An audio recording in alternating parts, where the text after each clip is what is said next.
Did you think your parents knew best about your dating choices? What if your entire family hundreds of years ago literally controlled your future happiness and destiny? In the Middle Ages, your love life was rarely just about you and that special someone. It was a deeply tangled web woven by the hands of your closest relatives. Number 6. Arranging your marriage to secure wealth and alliances. In the sweeping landscape of the Middle Ages, from sun-drenched Italian city-states to the misty castles of England, the concept of marriage often transcended personal affection. For many families, especially those with land titles or significant wealth, a wedding was less a romantic milestone and more a strategic maneuver on a grand chessboard. It was a tool, wielded with careful precision by parents, uncles, aunts, and even distant cousins, to consolidate power, acquire new lands, forge crucial alliances, or simply keep the family coffers overflowing. A young man, perhaps dreaming of a maiden with eyes like a summer sky, would often find his fate decided not by his heart's whispers, but by the clamor of negotiations between his father and another powerful lord. A young woman, who might envision a life of quiet domesticity or spiritual devotion, could find herself betrothed to a man she had never met, his estate bordering her family's territory, his lineage offering a valuable connection. When a daughter came of age, her dowry became a talking point, a matter of intense discussion. This dowry, often a significant sum of money, a parcel of land, or even a collection of valuable goods, was the price her family paid to marry her off, effectively settling her future and often ensuring her husband's family would accept her into their household. It was not uncommon for these dowry discussions to take years, involving emissaries traveling across kingdoms, scribes meticulously drafting contracts, and even the future spouses themselves being presented as part of the deal. The purpose was clear: to leverage the daughter's marriage for the family's economic advancement. A wealthy family might seek a union with a family possessing military might, trading gold for protection. A family with many sons but limited land might seek a daughter whose dowry included vast estates, instantly expanding their holdings. Chroniclers of the time often detailed these transactions, less like love stories and more like business mergers. The marriages of noble daughters were pivotal in uniting rival houses, solidifying borders, and even preventing bloody conflicts. Personal inclinations of the betrothed were often secondary to the political and economic implications. The same applied to sons. A noble son, the heir to a grand estate, was a prize catch. His marriage, arranged by his parents, was designed to enhance the family's status. He might be married to a daughter from a lesser noble family with a significant dowry, or to a princess from a neighboring kingdom, thereby securing a diplomatic pact. These arrangements were not just about the present, they were about securing the future, ensuring the continuation of the lineage and maintaining a firm grip on power for generations to come. The family's patriarch, often guided by his council of advisors and other trusted family members, would meticulously weigh the pros and cons of each potential match. A union with a family holding a strategic castle could be more valuable than one with a larger treasury, depending on the current political climate. The choices made were intricate, often involving the fate of entire regions, not just the personal lives of two individuals. Letters between noble families from the period reveal detailed discussions of lineage, wealth, and strategic positioning, rarely touching upon the affections or desires of the young people involved. Even in the burgeoning merchant classes, though perhaps less about feudal lands and more about trade routes and capital, family meddling in marriage was deeply ingrained. A successful merchant family in Florence or Bruges would seek out a partner for their son or daughter from another influential trading family. This marriage could grant access to new markets, secure favorable trade agreements, or simply double the family's accumulated wealth.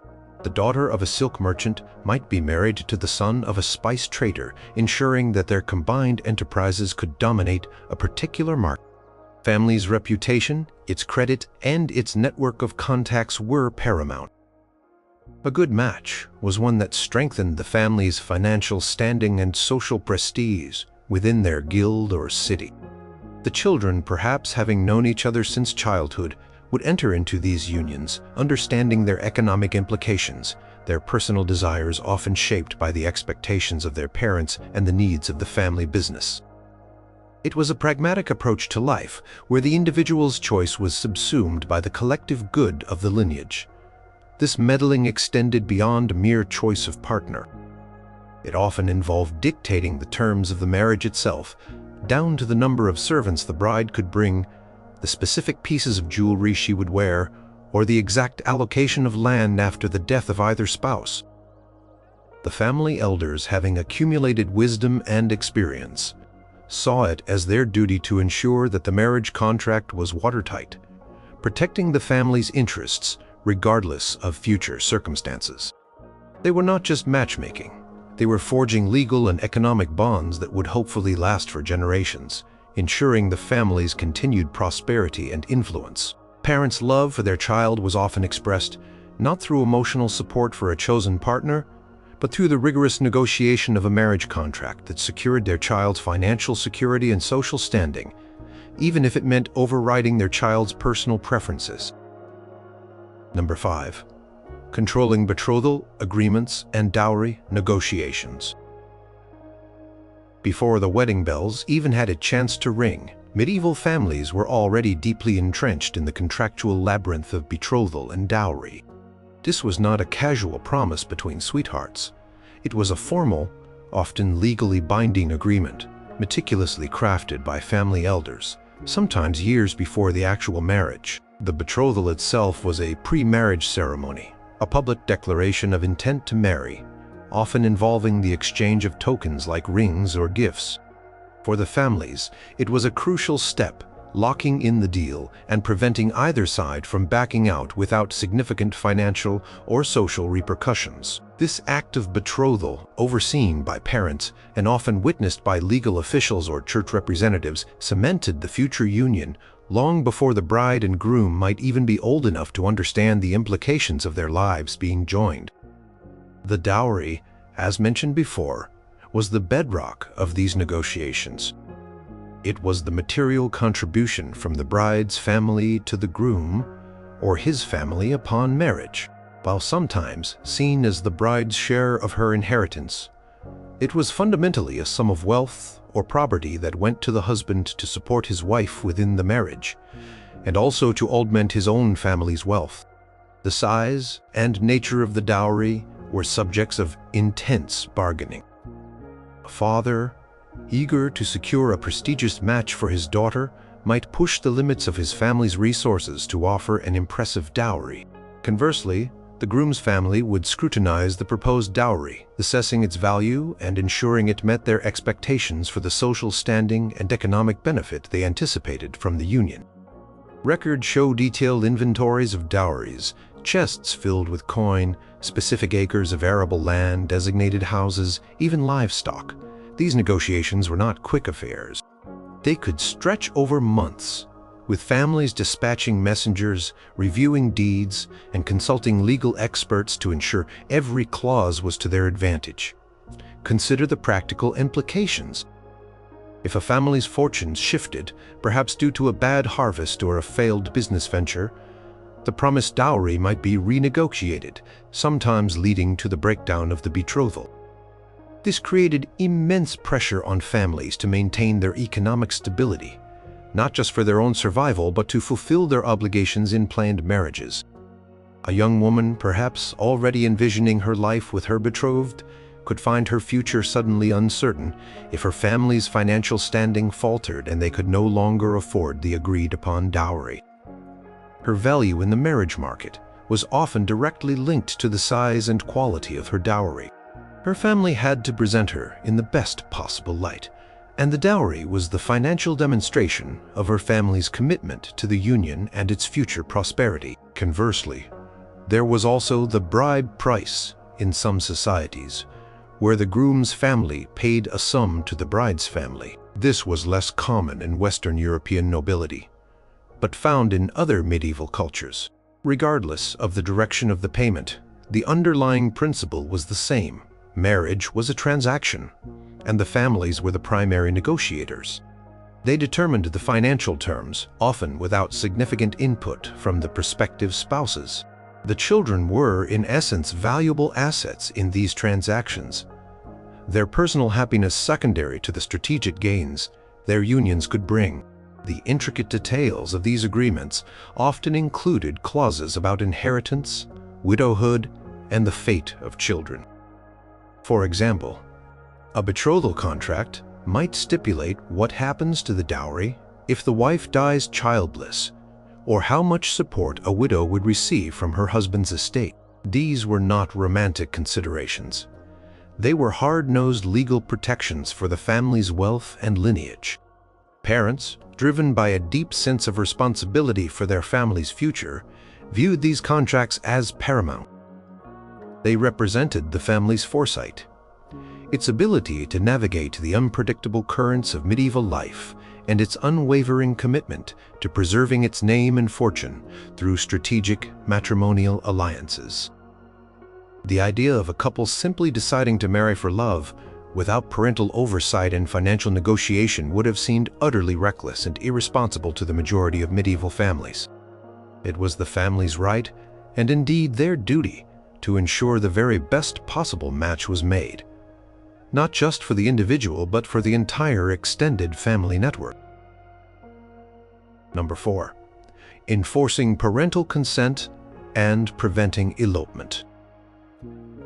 Even if a medieval couple did somehow manage to fall in love and dream of a life together, their families held a mighty hammer over their aspirations, the absolute necessity of parental consent. Without it, a marriage was often considered illegitimate, precarious, and could even lead to dire consequences for the couple and their lineage. The Church, while emphasizing consent between the two individuals in a marriage, often recognized and supported the family's right to approve or disapprove of the union, especially for minors. This meant that a passionate plea for approval could be met with a cold, unyielding refusal from a father or mother, especially if the match did not align with the family's meticulously laid plans for wealth, status, or alliance. Elopement, the defiant act of running away to marry without parental permission, was therefore a dangerous and often socially ruinous endeavor. For noble families, it was an unthinkable scandal, a direct challenge to the patriarchal authority and a potential threat to carefully constructed family networks. A lord whose daughter eloped with a penniless knight would not only lose a valuable political pawn, but would also suffer immense dishonor. Such an act could provoke the father to disinherit the child, banish them from the family, or even, in extreme cases, pursue violence against the offending suitor. Historical records detail instances where fathers dispatched armed retainers to retrieve eloping daughters, treating the act as a theft of family property and honor. The social consequences were immense. An eloped couple might find themselves ostracized, their marriage unrecognized by their families, making it difficult to secure inheritances, social standing, or even legal rights. For commoners, while the stakes might not have been dynastic, the impact of parental disapproval was still profoundly felt. A peasant family's existence was often a communal effort. A son or daughter marrying without consent could disrupt labor arrangements, property, inheritance, or even the careful balance of a village community.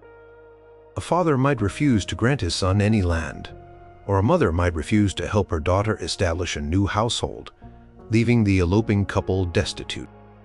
The weight of familial disapproval could mean the difference between a life of relative security and one of grinding poverty. Power structure was clear. The family head, typically the father, held the ultimate authority over who his children married. His word was law within the household, and challenging it was a perilous act. Church doctrine, while evolving, generally acknowledged the importance of parental consent, particularly when the individuals were young. Council of Trent, much later in the medieval period, would formalize the requirement for parental consent for minors, though informal customs had long upheld this principle. The The church's view was that parents had a duty to protect their children, and this included guiding them in marriage to avoid unsuitable matches, particularly those that might lead to sin or social disruption. A marriage conducted without parental consent, even if technically sacramentally valid after the couple exchanged vows, often lacked social legitimacy and could be challenged, leaving the children born of such a union vulnerable. A well-known historical example, albeit one that ended tragically, was that of Heloise and Peter Abelard in the 12th century. While not strictly an elopement to marry for status, their secret marriage, without the consent of Heloise's uncle, Canon Fulbert, led to disastrous consequences for Abelard. Fulbert, feeling his honor and authority deeply violated, exacted a brutal revenge. This dramatic tale, though extreme, highlights the fierce proprietary rights and expectations that medieval families held over their younger members' matrimonial decisions. The fear of such repercussions, social ostracization, disinheritance, or even violence, served as a powerful deterrent against any romantic impulses that flew in the face of familial wishes. The family was a formidable institution, and its will, when it came to marriage, was rarely to be trifled with. Number 3. Influencing choices through reputation. Beyond formal contracts and direct commands, medieval families wielded immense power over their children's love lives through the subtle but potent forces of reputation and social pressure. In a society where one's standing was deeply tied to their family name, any action that tarnished that name could have devastating consequences for everyone. Parents' subtle hint, a grandmother's pointed comment, or an uncle's disapproving glance could be enough to steer a young person away from an unsuitable match, even without an explicit ban. This was a form of psychological meddling more insidious because it worked from within, shaping desires and perceptions. For a young man, his family would constantly emphasize the importance of choosing a bride who would enhance their social standing. They might highlight the virtues of a woman from a well-respected lineage, her piety, her skill in household management, and her ability to bear healthy children. Conversely, they would subtly disparage any woman who came from a family with a dubious reputation, a history of scandal, or one deemed to be beneath their station. A young man might be subtly reminded of the burden a low-born wife would place on his family's honor, or how a connection to a family with a history of debt could imperil their own financial stability. His personal attraction might be dismissed as fleeting, a temporary folly, compared to the lasting benefits of a strategically sound marriage. The pressure to conform was immense. A son who defied his family's expectations risked being seen as naive, foolish, or even disloyal to his lineage. For a young woman, the pressure was perhaps even more intense. Her family's honor and their future marriage prospects often depended on her maintaining an impeccable reputation for chastity, piety, and obedience. Any hint of scandal, any indiscretion, or any association with an unsuitable suitor could damage her chances of securing a good marriage, which was often her primary path to security and status. Mothers, aunts, and older sisters would constantly impart lessons on proper conduct, warning against dalliances that could ruin her reputation and, by extension, the family's. A young woman might be gently nudged away from a charming but landless knight towards a less Nadic but wealthy merchant, with constant reminders of the security and comfort the latter could provide and the hardship the former might bring. The opinions of the extended family, the village elders, or the guild masters all contributed to this pervasive social pressure. Gossip, the informal currency of medieval society, could be a powerful tool shaping perceptions and limiting choices without any direct command. This pressure also manifested in the choice of associates and social circles. Families would carefully curate the environments in which their children mingled, steering them towards potential partners from appropriate backgrounds and away from those deemed undesirable. Daughters might be sent to live with a reputable aunt in a neighboring village, or sons apprenticed to masters within a certain social stratum, all with an eye toward ensuring they encountered suitable mates. The very structure of medieval society, with its clear hierarchies and emphasis on communal living, meant that private feelings were rarely truly private. Everyone knew everyone else's business, and the family's reputation was a collective responsibility. The threat of social ostracism was a powerful deterrent. A family whose children made bad matches, particularly without consent, might find themselves excluded from social gatherings, their business ventures undermined, or their children struggling to find their place. This informal but potent form of control ensured that medieval individuals often internalized their family's expectations, seeing their own desires through the lens of what would best serve the family's collective interests and reputation. The idea of following your heart was a luxury rarely afforded, and often actively discouraged when it conflicted with the deeply ingrained social and economic realities of the age. Number 2. Using religious authority and spiritual guidance. The medieval church was an omnipresent force, shaping nearly every aspect of life, including love and marriage. Families deeply entwined with religious doctrine frequently leveraged the church's authority and the guidance of its clergy to influence and control their children's marital choices. This was not just about piety. It was about integrating spiritual justifications into their secular desires for advantageous matches. Confessors, parish priests, bishops, and even distant abbots could all play a role in guiding or coercing a young person toward a union favored by their family. Parents often sought the counsel of their family's confessor or a trusted local priest when considering potential spouses for their children. These clergy, often pillars of the community and close to the family, would offer advice that typically aligned with the prevailing social norms and the family's interests. They might emphasize the religious duties of marriage, procreation, raising children in the faith, avoiding sin, and subtly steer discussions towards matches that offered stability, wealth, and good standing within the community, often portraying such unions as divinely blessed or favored. Priest might suggest that a proposed marriage would ensure the prosperity of the family, allowing them to better support the church through tithes and donations, thus framing the family's financial gain as a service to God. The concept of spiritual kinship was also a powerful influence. Godparents chosen at baptism formed a spiritual bond with their godchild that was considered as strong, or even stronger, than blood ties. Marriage between godparents and godchildren, or even between children of the same godparents, was strictly forbidden by the church, creating a complex web of prohibited relationships. Families strategically chose godparents from important families, thus establishing a network of spiritual kin that could limit future marital choices, often inadvertently, but sometimes intentionally. This intricate system meant that a potential suitor perfectly suitable in every other regard might be dismissed because of a distant spiritual kinship, a decision religiously enforced and supported by the family. Moreover, the church provided an escape valve for some who truly wished to avoid marriage or an undesirable match, the monastic life. For those who felt compelled by a spiritual calling, or perhaps simply sought refuge from an arranged marriage, entering a monastery or convent offered a legitimate church-sanctioned alternative.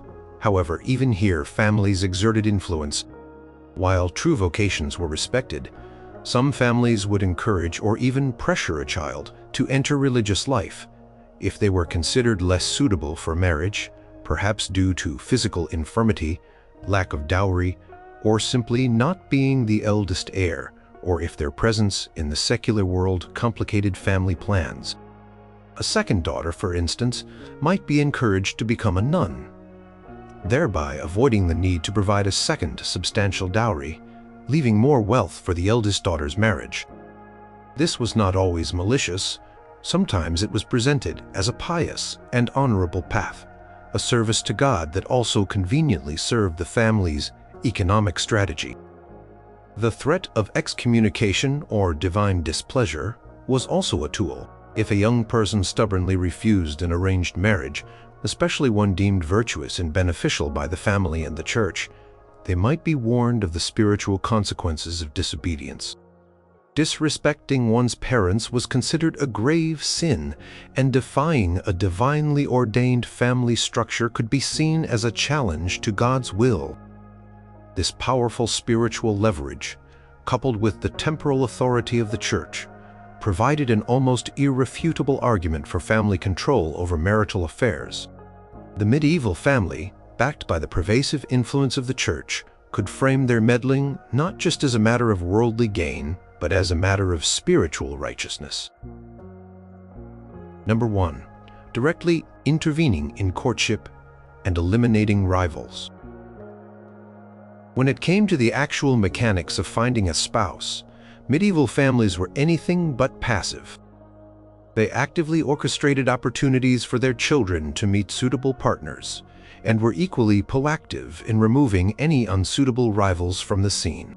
This was direct hands-on meddling, often involving careful planning, watchful eyes, and sometimes more forceful interventions. For young women, particularly those of noble or wealthy merchant families, their social interactions were tightly controlled.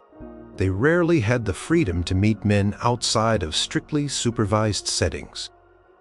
Formal social gatherings, church services, and visits to relatives or allied families were the primary arenas where potential matches could be introduced.